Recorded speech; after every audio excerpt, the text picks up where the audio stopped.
Hi hello నమస్తే biography ఛానల్కి స్వాగతం.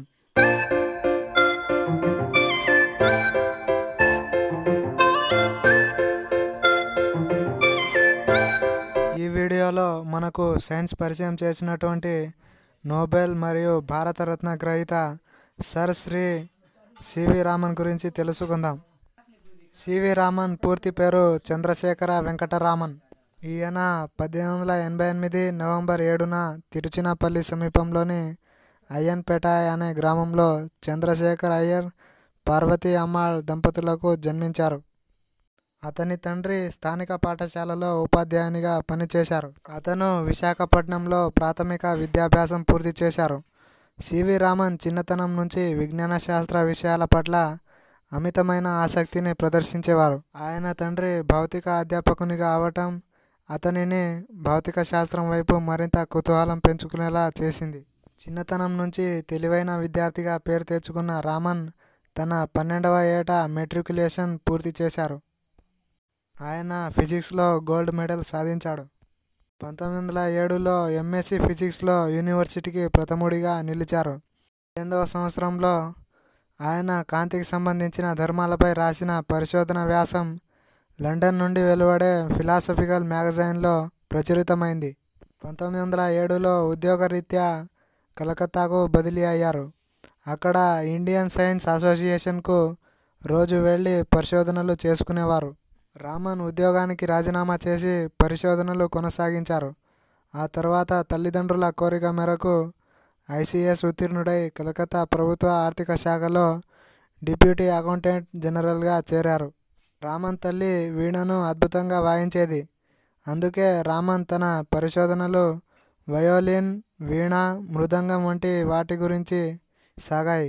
1921లో లండన్లో తను అధ్యయనం చేసిన సంగీత పరికరాల శబ్దరహస్యంపై ఉపన్యాసాలు ఇచ్చాడు.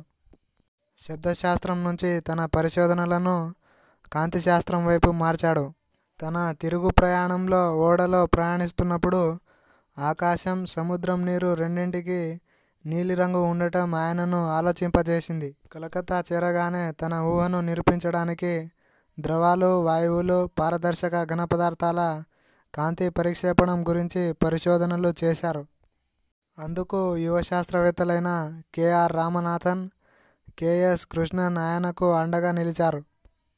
1927 డిసెంబర్లో ఒకరోజు సాయంత్రం కెఎస్ కృష్ణన్ రామన్ వద్దకు పరిగెత్తుకొని వచ్చి కాంప్టన్కు నోబెల్ బహుమతి వచ్చిందని అన్నారు.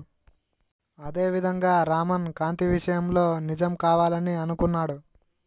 అతను అనుకున్నట్లే 1928 ఫిబ్రవరి 28న రామన్ ఎఫెక్టు అంటే పారదర్శకంగా ఉన్న ఘన లేదా ద్రవ లేదా వాయు మాధ్యమం గుండా కాంతిని ప్రసరింపజేసేటప్పుడు అది తన స్వభావాన్ని మార్చుకుంటుందని ఈ దృగ్విషయాన్ని 1928 మార్చి 16న బెంగళూరులో జరిగిన శాస్త్రజ్ఞుల సదస్సులో చూపించారు.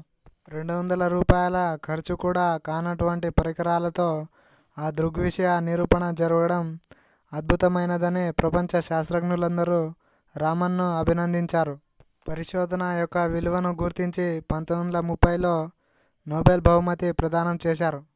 దీనికి గాను 1954లో భారతరత్న లభించింది. సివి రామన్ చివరి వరకు భారతదేశంలో సైన్స్ అభివృద్ధికై పాటుపడ్డ 1970 నవంబర్ 20న భౌతికంగా కన్నుమూశారు. 1928లో ఫిబ్రవరి 28న ఈయన రామన్ ఎఫెక్ట్ను కనుగొన్న సందర్భంగా భారతదేశంలో ఫిబ్రవరి 28వ తేదీన జాతీయ విజ్ఞాన దినోత్సవం, నేషనల్ సైన్స్ డేగా జరుపుకుంటారు.